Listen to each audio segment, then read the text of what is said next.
of you knew during the game because the Eagles kind of threw up the white flag. But are you proud of how you finished it? You did it yourself.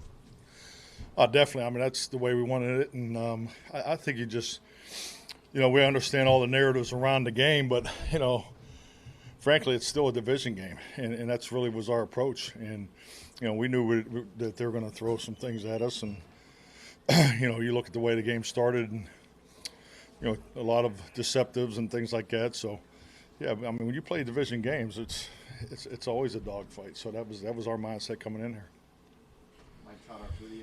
How quickly did you find out it was Green Bay? Tad just told me he walked in here. So.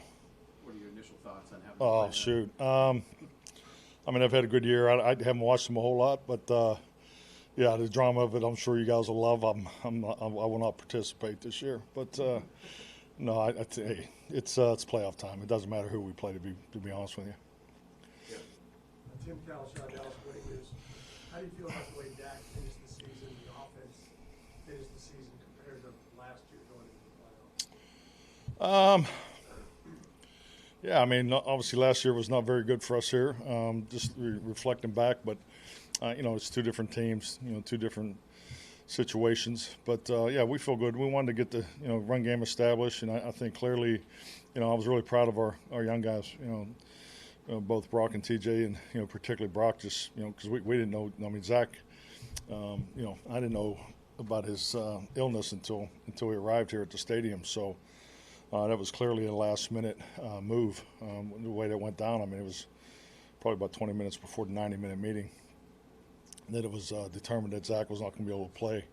So and it didn't. We stayed right on course with the call sheet. We didn't change. We didn't shy away from anything. Those guys gave us the chance. And it just like anything offensively, you want to stay in a healthy run pass mix, and because that's when that's when we're at our best. And and our offensive line gave us that opportunity. Obviously, our skill guys played well. Dak played well.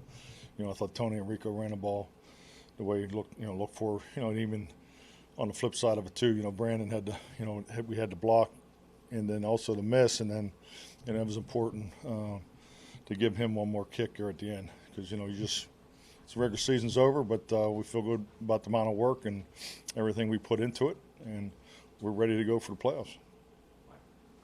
Michael Gelfin, Dallas Morning News. You mentioned a little bit the way that the game started. You guys had the block kick, you had the tip pass interception, two things that hadn't happened all season. What do you think it said about your team, kind of the way that they weathered that and took the game back into control? It's football. You talk so much about the beginning of the game and the end of the game. We spend a lot of time on particularly Fridays getting ahead of it as far as making sure we're there. But really the second and third quarter is really what you're all about. And that was a part of the message all week and last night because, you do these comparables of productivity, and it's important for us to play to our standards of productivity, and you establish it over an 18-week season.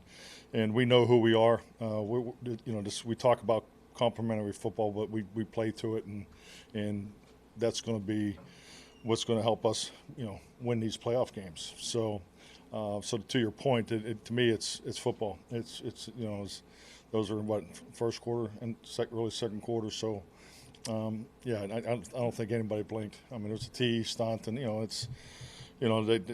locked us down on the penetrator, and the looper got free and got his hand on the ball. So those guys make plays too.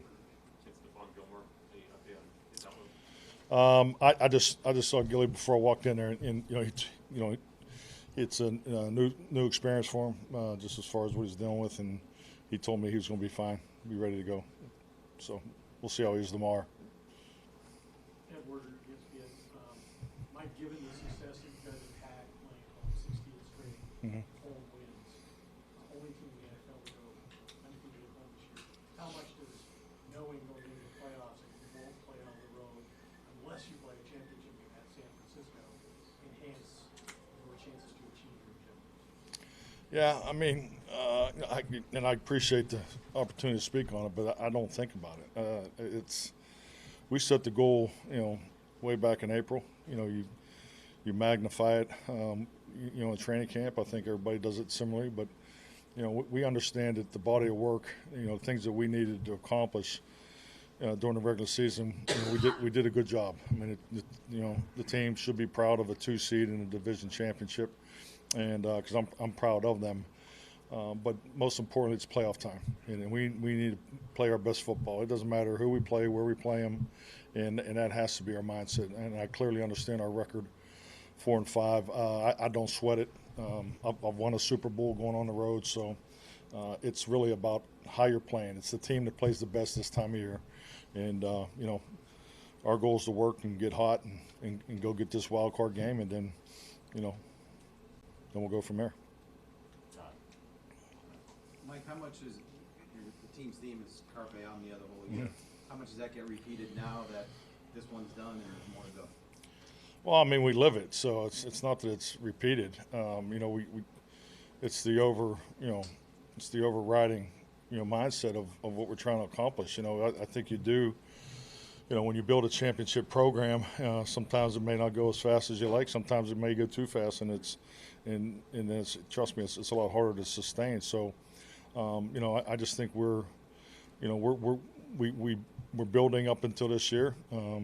We had our ups and downs like everybody does during the course of the year. You have unfortunate injuries, part of the game.